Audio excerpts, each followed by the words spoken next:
Open this, open this. Okay. Your license, your insurance, um, your ID card, so I gave her everything. So they went at the back. They spent close to 10 minutes. So I was chatting with this guy, just normally. Then she came back again. I said, well, you have to sign this water. I have to appear in the court. And she signed. I said, okay, let me read what my offense is. She said, no, you cannot read it. I said, no. There's no way I'm going to sign this without reading it. And that was all I said. The next thing was that you are arguing with the police officer, put me out, they yanked me out of the car. Handcuffed me, just that. And the guy said, what is going on? What did he do? So the judge said, hello? If you don't shut your mouth up, I'll shut it. Hey, Rick. Hey, Robin. To jail that night. How are you? I'm all right. Yeah, that medication, I overslept, and I forgot to text her. I'll text her.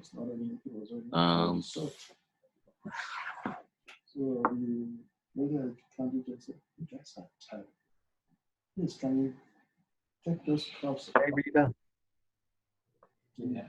And he took it off, and so she asked me to go, but since it's already... Can't hear you, Rita. You're on mute. I figured that out. I'm Wesley today, apparently. My son's logged in my computer, so. Good morning. Good morning. That's my flight. I have to go back and repeat it for the next day. Who's presenting verbatim today? It's supposed to be me and Basil, but I wasn't able to get mine done.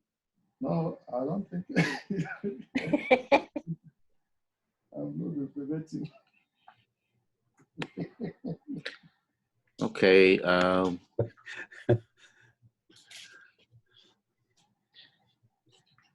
Basil doesn't have one either.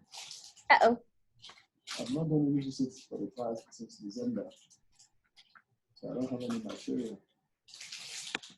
I was hoping that I will get this. Rita, did y'all have bad snow and ice down there? Yeah, and I lost electric for about from Monday through Friday. Oh, wow. Wow. And I couldn't get to Thursday afternoon, Thursday evening. And so I couldn't even get to my house. I had to leave my dog here for a few days without electric.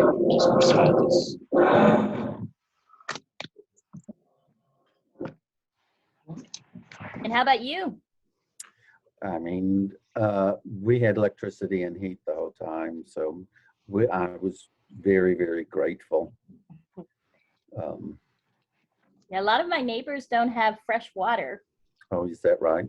Yeah, so they're having to go and get that emergency water, that emergency bottled water from the city. But my friend, actually, we were blessed enough that she took us in for a few days. But our dog, he really has some abandonment issues right now. As you know, we had two dogs at one time, but we had put Shotzi. We've had that dog. She was 20 when we put her down. And that's when Bull was alive, right? Mm-hmm. And then a few days later, Bull passed away. So this dog, and then we had to leave a month and a half later. So this poor dog over here is having a few little anxiety attacks, I think. Gives me anxiety just thinking about it. Yeah. And then my older daughter, she went back home this week. She'll be coming back for a little bit longer, but that's also affecting him in quite a way. Uh-huh.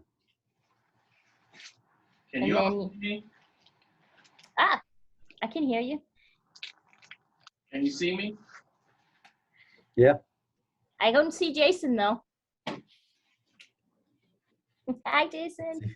See his hand. That's it. Hey, Basil. Hey, Basil, I heard you talking. Did you have some problems getting there this morning? He's a criminal. Yeah. I was almost thrown into jail. Oh, no. No, the guy was very nice. He was very friendly. He didn't do that. It didn't last for 10 minutes. I was hurrying up as usual, you know. Hey, Rick, can you shift the camera a little bit? We still can't see Jason. Okay. Yes, sir. Yeah, We want, down by you, but Yeah, just and we want to see Jason.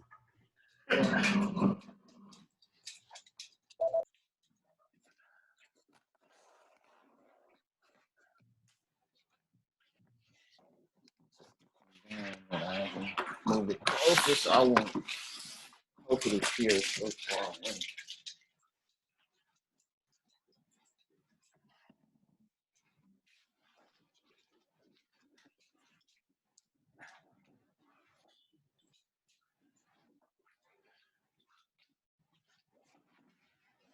Can you all still see me?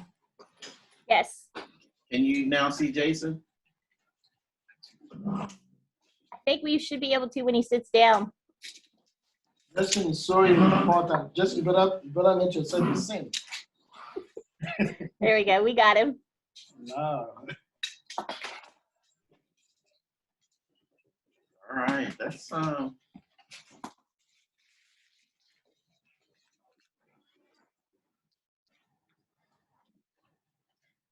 IPR. Before we do,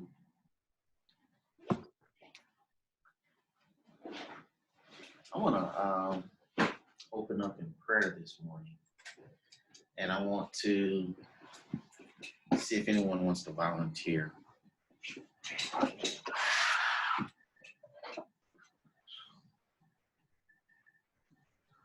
No pressure.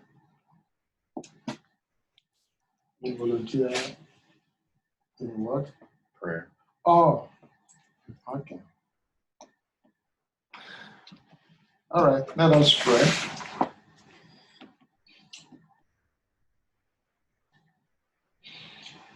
Lord, we thank you for the gift of our lives, for who we are to you and to one another.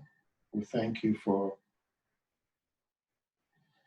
giving us the grace and the strength to deal with all that life brings on our way.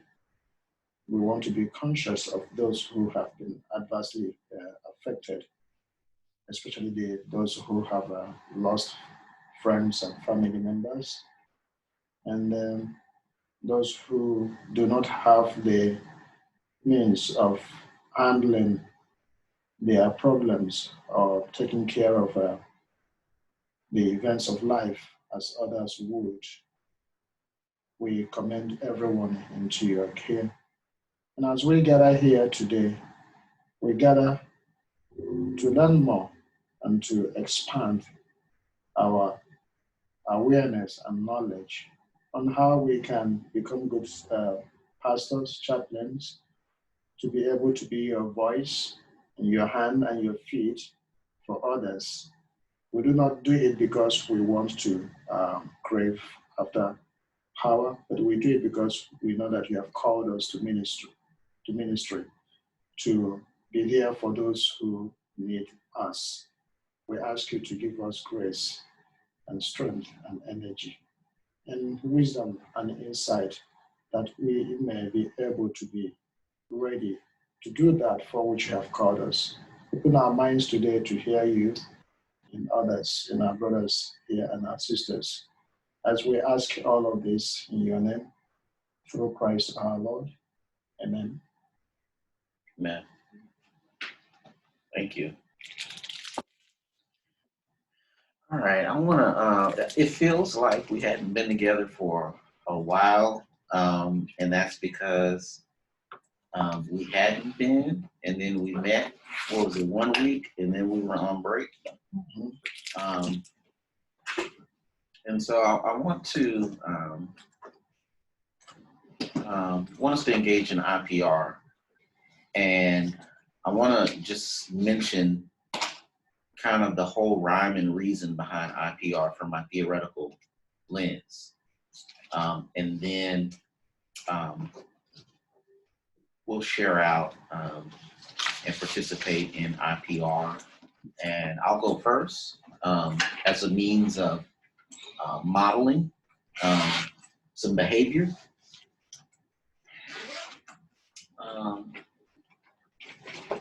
So that being said, I think IPR is important because my whole theory is about reclaiming kind of who you are, or first of all, I think we really have to discover parts of ourselves that we haven't necessarily given attention to and that hasn't necessarily been appreciated.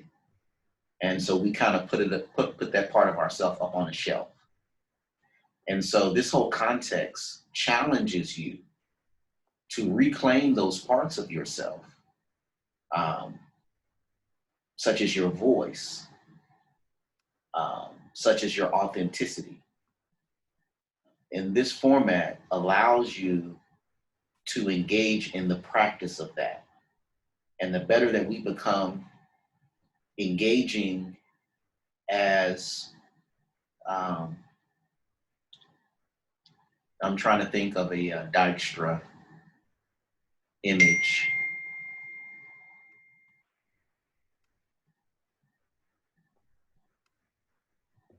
It's one of the images of being a stranger, intimate stranger. And so as we engage in the practice of being an intimate stranger with one another, it naturally carries over to the relationship that we hopefully are able to build in the pastoral encounter with strangers. We can become that intimate stranger, that stranger with which the patient feels comfortable enough to be vulnerable and intimate with us, even though they hardly know us. Any questions or comments around that or insights? Or should I say, what are your questions, comments, or insights?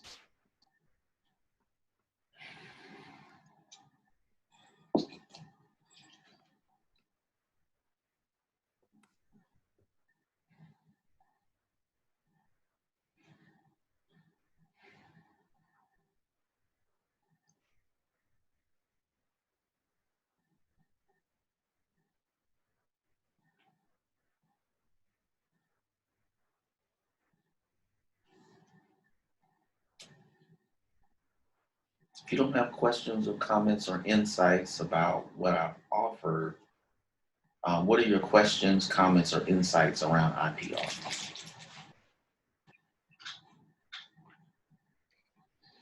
I have an insight, I guess maybe question, I don't know for sure, but I agree with you that it's a place where the intimate stranger, I like the idea of the Dijkstra intimate stranger concept. It's just sometimes it's difficult to get to that point for me to where we are intimate strangers, because that's one of the things that I've been struggling with since the beginning of CPE is opening myself and revealing my true authentic self. And so it's not really a question, but it is an insight into that. And I'm trying to get to the point where I'm comfortable letting down those barriers and those walls that I've built up for so many years. And then, so I guess the question could be, like, life has thrown a lot at me these past few months. How do I continue to build on that and to tear down those walls and those barriers? Any of your peers want to jump in? You need to respond to that. She asked a question.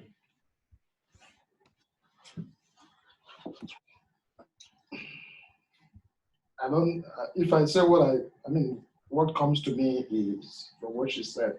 In the question she asked is that I don't know if I'm in a position to tell her, how she can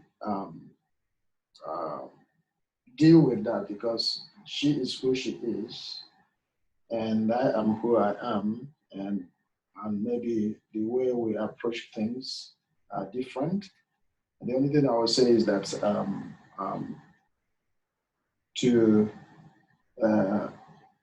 listen to her inner, voice, and accommodate what she can accommodate and what she can't accommodate.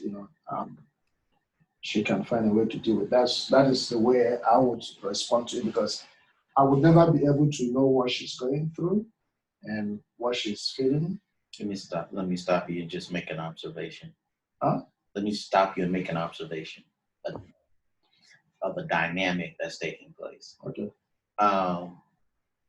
Two things. One, you're talking to me. Yeah, I realized that. That's why I did this. And Rita, if you want to address it in just a minute, in terms of how you experience that. But that's one observation. The second observation is you were talking about her as though she wasn't here. Yeah. And I think your observation is 100% correct. I don't want to say this is because of this, even though because when I was wondering, I'm talking to Rick, and Rick is not the person. I saw you. Yeah, aha. I think I better shift.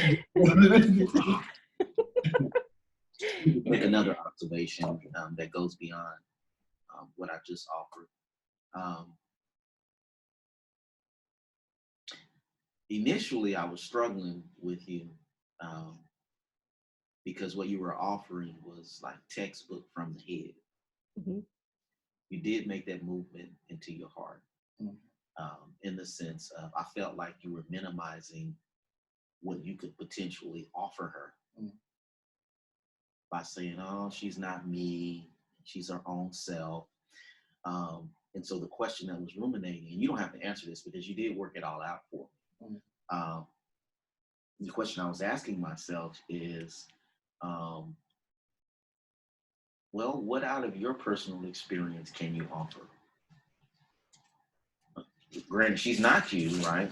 But we can still offer a perspective that's different from hers, which in this case is particularly valuable, is what she's asking from a different perspective, because she's experiencing everything that she talked about. We're not experiencing that, and so it's sometimes our objectivity. We have to see our objectivity as a gift.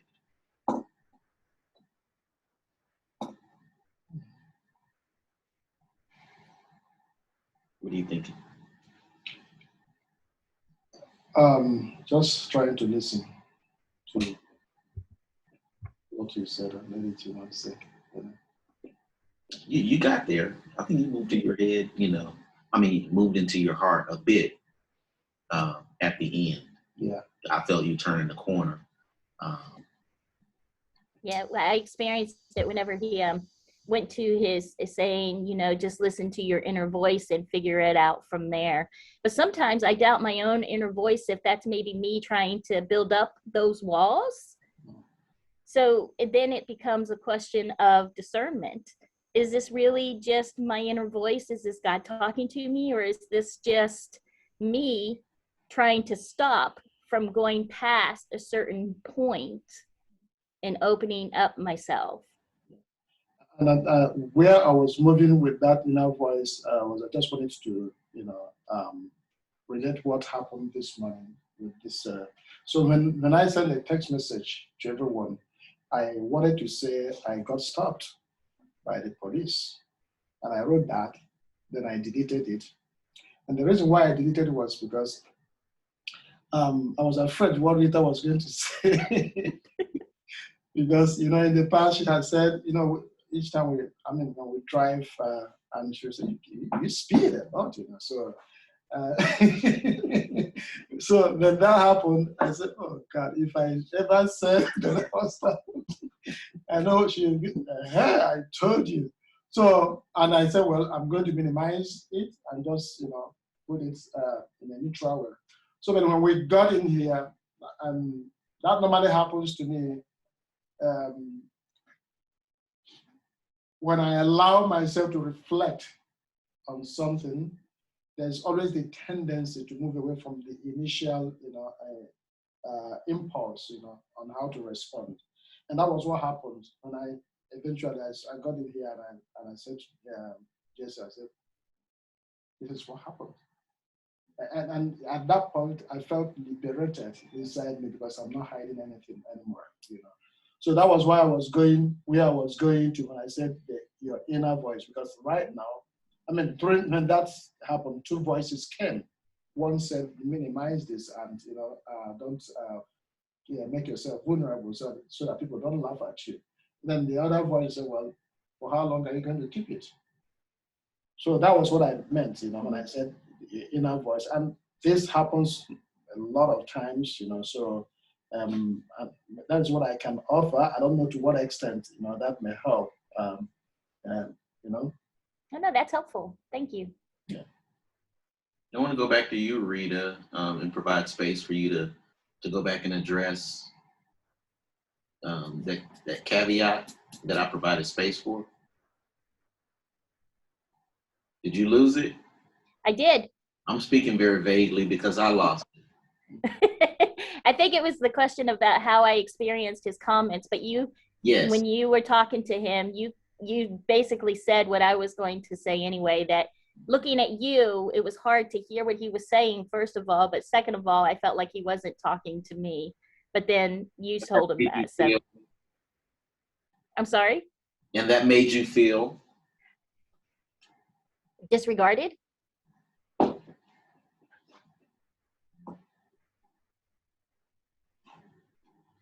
Thank you.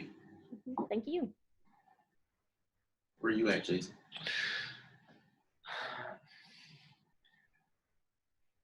Well, I know for me, the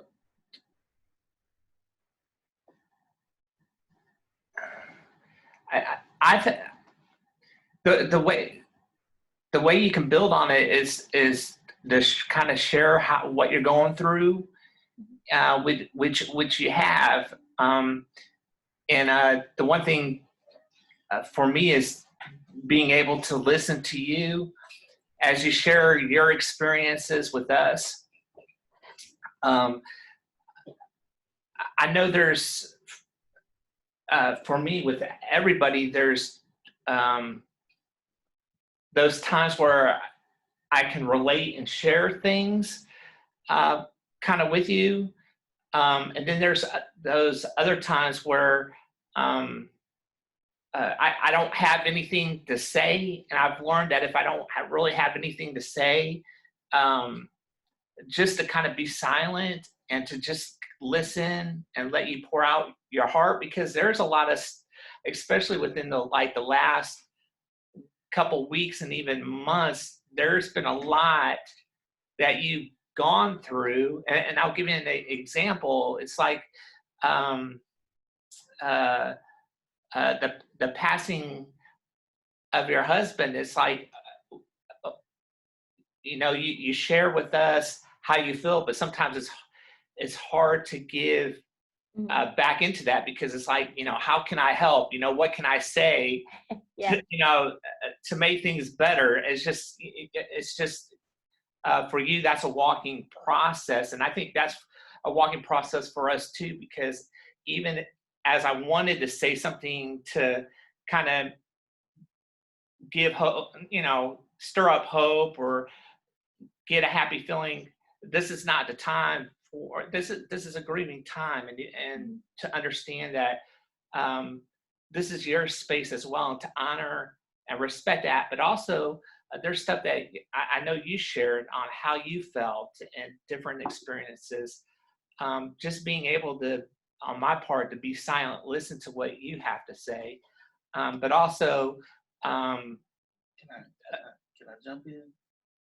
yeah, you can jump in, Ricky. Go ahead. But she asked a question. I know, I'm getting there. Okay. I'm getting there. Okay. I'm Um, lost. I know, I need to cut the words out, make it short and quick. Um, to build on what I think to build on what you already have is just being able to be open and share it, and know that you are in a safe place, and the experiences that you have, I know for me, has encouraged and helped me with some of the stuff that I'm going through. And so um, uh, um, how can I say this? Don't be afraid of the walls, but don't let the walls block up who you are, because who you are is what needs to be inputted into Father Basil, myself, and Ricky. And I think, being able to share what you're feeling, and being able to let the walls down, I know that benefits all of us, and each of us takes a piece of that, and it's your way of continuing to build on what has already happened, and knowing that this isn't the end of your life. It's just a part of it. And so as you continue to build, we all get to share in that, but also get to share in your experiences and grow with you as you keep moving forward. I don't know if that answers the question. Does that answer the question? It does, in a way. I really appreciate how you worded that one part where you said, don't be afraid of the walls, but also don't let them be a barrier. Mm-hmm. So I took that to mean that I approach the walls, but when I get to the walls, don't stop there. Go ahead and go past them, because I am who I am, and I had those experiences to share. And I don't think I really had those words said to me a lot during my life. And so that's really encouraging to me, to help build me up and to give me that courage and that strength and embolden me to move past there. Thank you. So I have a question. Mm-hmm. What is, how do you understand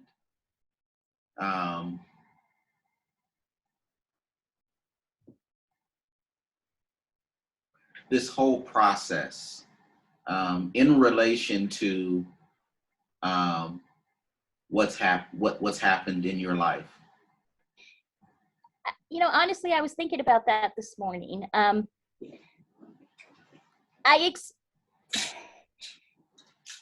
on the receiving end of care from everybody, from all the chaplains, but I'm also stepping back into giving care to others. And so it's once again in that balance area where I know that if I need to step back to take care of me, that I can. But I also know that God is providing me, or life in general is providing me, teaching moments as well as learning moments. It's an education that unfortunately comes at a great cost, but it's an education that I'm called to. So it's difficult sometimes, but it's still something I need to do. Okay. Thank you. Thank you.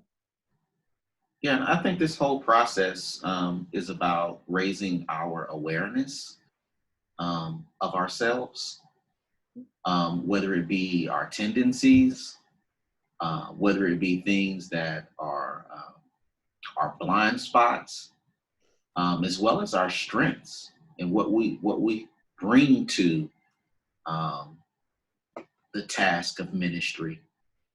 And I think it is very much the way Rita framed it, in the sense of ministry is not all giving. It's give and take.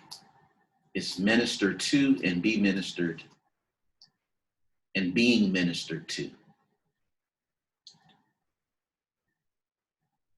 comments? Okay.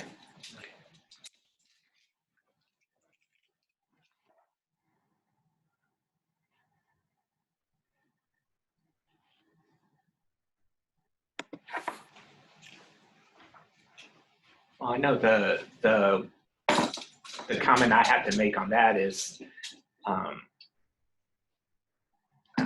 going back to what you said, that it is a give and take. It's not a one-way street; it's a two-way street. But I also remember even the comment that was made in the interview last year about you know, ministering to somebody that doesn't believe the way you do or come from the same background, but do you see the availability of them being able to deposit something good in your life as well, being blessed by them? And that's something that even as I started CPE, that I kind of put on the forefront is, yes, it's a two-way street. It's a give and take. Just as much as, are we going to be a blessing to who we're ministering to? Do we believe that we're going to get ministered by the person that we're ministering to? And I know that's opened up I think a lot of doors for me, realizing, you know, I'm just not here to minister, but I'm here to be able to receive as well as being able to give to the patient or veteran that I have the opportunity to minister to. But not only that, even within this room with one another, being able to give, but knowing that in the process of giving, I'm going to receive something just awesome as well. So, And I'm gonna let you in on a bit of a secret. We know the CPE interview process is not like other interviews for a job. It's quite different, and part of the acceptance process is the educator asking themselves, is this a student I can work with? Meaning, or is this a student I can learn from and learn with? Because I'm in the process of learning as well. And Robin would say the same thing. In fact, if he said something different, he'd probably get really agitated. Am I right, Robin?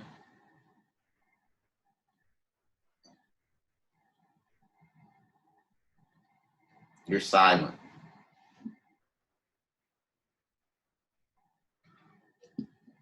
There we go. Yes, you are correct that I would be saying the same thing.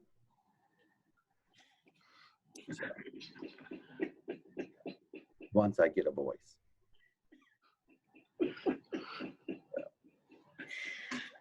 So let's move to observations. What have you noticed about me? Just in this dialogue.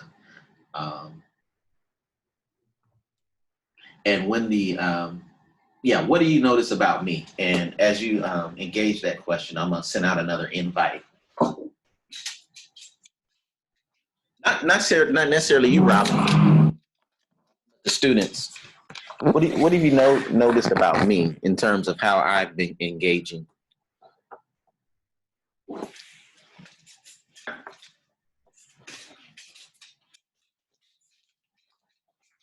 what has my engagement been like? How have you experienced my engagement? What have I been doing and what haven't I been doing?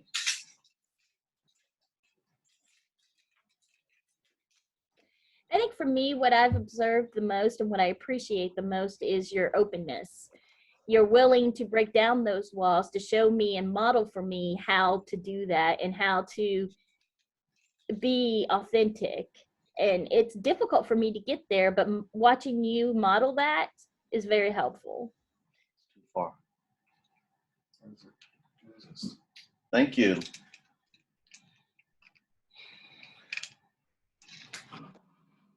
Anyone else? So kind of authenticity, vulnerability. Yes, sir. I think being able to break things down,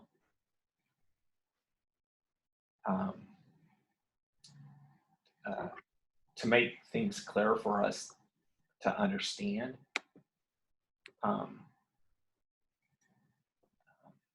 But the one thing I really appreciate is where you listen to us and then you give us time to share what we need to say, and then you interject into that conversation or piece of conversation. And I really like that.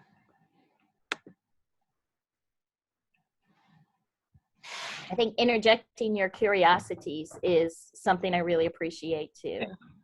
Okay. What I've found you to be in the whole of this process is a facilitator. And you've been very, very good. Facilitator at? Yes, I'm coming. Oh, okay. Very good at doing that. And what I mean by that is that you have a very good way of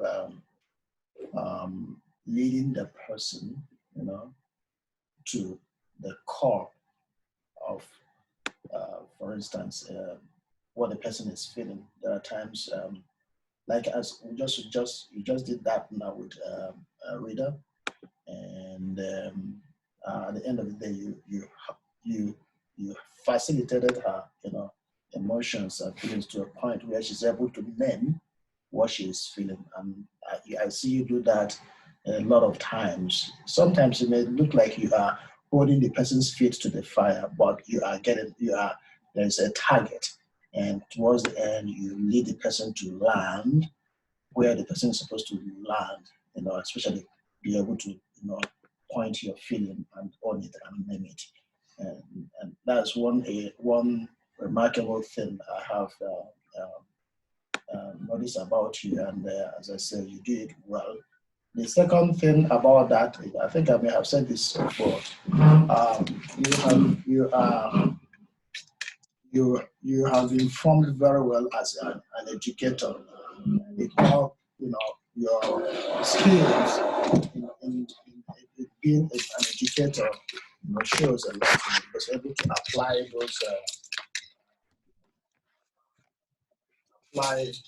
the methods, and then